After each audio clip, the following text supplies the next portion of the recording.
In bizarre scenes at the United Cup, one star needed a medical timeout due to a self-inflicted injury after letting their emotions get the better of them. French tennis player Adrien Mannarino needed a medical timeout during his United Cup match against Italy's Lorenzo Sonego last night to tend to a self-inflicted wound.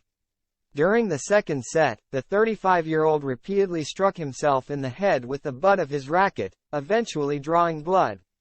After cruising to a 6-4 victory in the first set,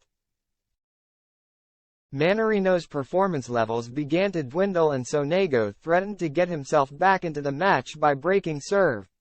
However, whilst leading 30-0, the Italian's momentum was halted by the on-court medical emergency. Having lost a second consecutive point, Mannarino let his frustrations get the better of him and hit himself in the head with the handle of his racket on several occasions. The repeated impact instantly drew blood, prompting a trainer to be called onto the court and therefore triggering a medical timeout for France. Mannarino's cut was then tended to by his team and play only resumed once the bleeding had stopped, rather than a bandage or plaster being used to ensure that the match could continue promptly.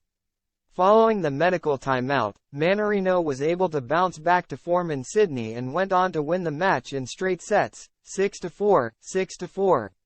And Caroline Garcia's victory over Jasmine Paolini saw France claim top spot in Group D.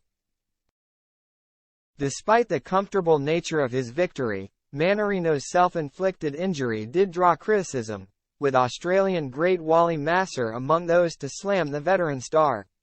He told 9. If an injury is self-inflicted, can you have a timeout? You can't injure yourself, can you? Let's say you're in a tricky situation, you go, right, I am going to bash myself with a racket and get a breather. Why has this taken so long? Get one of those little band-aids, the round ones. This does not constitute a medical timeout, in my opinion. This is not a good look for the sport. This is not necessary. The way the trainers are carrying on, you would think he requires stitches. Blood is not streaming from his head. It is like a pinprick. I have seen it all now. Speaking after the match, Mannarino praised Sonego's performance and felt lucky to have come out on top. He said, "It's always a tough match with him, and in the second set I felt it could go either way. I was lucky at 4-all to go to the breakup and everything went my way today.